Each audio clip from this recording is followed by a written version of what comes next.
بسم اللہ الرحمن الرحیم۔ السلام علیکم، میرا نام ڈاکٹر اسد محمود ہے۔ 7 چیزیں گھر میں لازمی رکھا کریں۔ 7 چیزیں ایسی ہیں جن کو گھر میں رکھنا بہت زیادہ ضروری ہے۔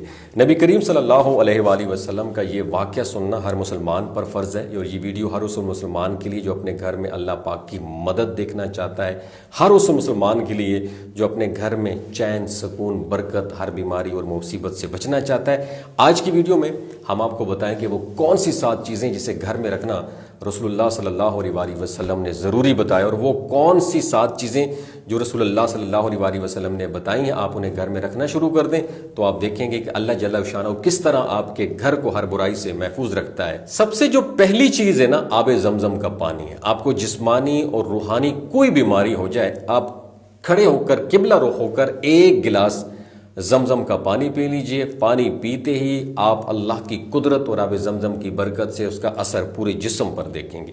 دوسری چیز ہے قرآن شریف۔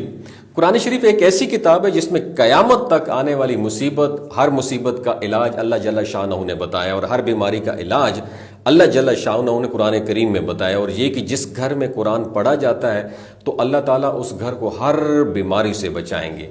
تیسری جو چیز ہے وہ ہے کلونجی۔ کلونجی کے بارے میں طب میں آتا ہے کہ کلونجی میں لا علاج اور بڑی سے بڑی بیماری کا علاج پایا جاتا ہے سوائے موت کے۔ چوتھی چیز جو ہے وہ ہے کھجور۔ رسول اللہ صلی اللہ علیہ وآلہ وسلم نے چوتھی چیز کھجور گھر میں رکھنا ضروری بتائی ہے۔ کھجور کے بارے میں روایت ہے کہ جس گھر میں کھجور ہوتی ہے قیامت تک اس گھر میں فاقہ اور غریبی کبھی نہیں آتی۔ اور کھجور کے بارے میں آتا ہے اگر کوئی شخص صبح و شام صرف 7 کھجوریں کھائے تو بتایا گیا کہ اس کو موت تک نہ کوئی روحانی بیماری آئے گی اور نہ کوئی جسمانی بیماری آئے گی۔ 5ویں چیز ہے اولیو آئل، زیتون کا تیل۔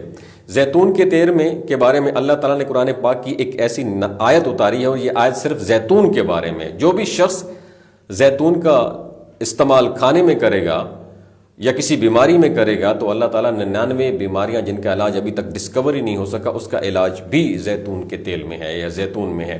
6ٹھی چیز جو ہے شہد۔ شہد کے بارے میں اللہ تعالیٰ نے قرآن کریم میں بھی فرمایا، اور شہد کے بارے میں طب نبی میں بھی آتا ہے کہ 70 سے زائد بیماریوں کا شفا شہد کے اندر ہے۔ 7ویں جو چیز ہے وہ ہے سرکہ۔ رسول اللہ صلی اللہ علیہ وآلہ وسلم نے ارشاد فرمایا کہ جس گھر میں سرکہ ہوگا اس گھر میں بہت برکت ہوگی، کیونکہ سرکہ کے بہت سارے فائدے ہیں۔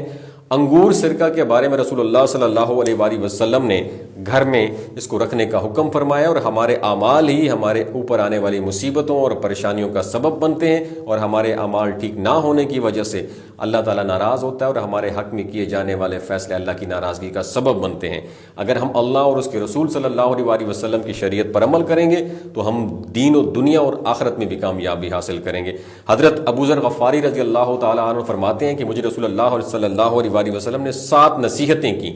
نمبر 1، مسکینوں سے محبت کرو، ان کے قریب رہا کرو۔ نمبر 2، مجھے یہ حکم فرمایا کہ میں اپنے سے اونچے لوگ، زیادہ جو مالدار لوگ ہیں ان پہ نگاہیں نہ رکھوں، ان سے اپنے سے کم درجے لوگوں پر نگاہیں رکھوں، ان پر غور کروں۔ اور تیسرا، مجھے حکم فرمایا گیا کہ میں صلہ رحمی کیا کروں، اگرچہ وہ مجھ سے منہ پھیریں، یعنی جس کے ساتھ صلہ رحمی وہ مجھ سے غائب دور ہو، وہ یہ کہ میرے ساتھ توجہ سے پیش نہ آئے بلکہ مجھ سے روگردانی کرے اور اس کے علاوہ مجھ پہ ظلم کرے، تب بھی میں اسے صلہ رحمی کروں۔ اور چوتھا، مجھے حکم فرمایا گیا کہ میں کسی شخص سے کوئی چیز نہ مانگوں۔ اور 5واں، مجھے حکم فرمایا کہ میں حق بات کہوں چاہے کسی کو کڑوی کیوں نہ لگے۔ اور 6ٹھا، مجھے حکم فرمایا کہ میں اللہ تعالیٰ کی رضا کے مقابلے میں کسی ملامت کرنے والے کی ملامت کی پرواہ نہ کروں، یعنی جس چیز سے اللہ تعالیٰ ناراض ہو اس کو اختیار نہ کروں، اور اس کے کہنے پر احمق لوگ ملامت کریں تو کیا کریں۔ مجھے حکم فرمایا کہ میں لا حول ولا قوت الا باللہ پڑھا کروں، اس لیے کہ یہ کلمات ایسے خزانے سے اتارے گئے جو خاص عرش کے نیچے ہیں۔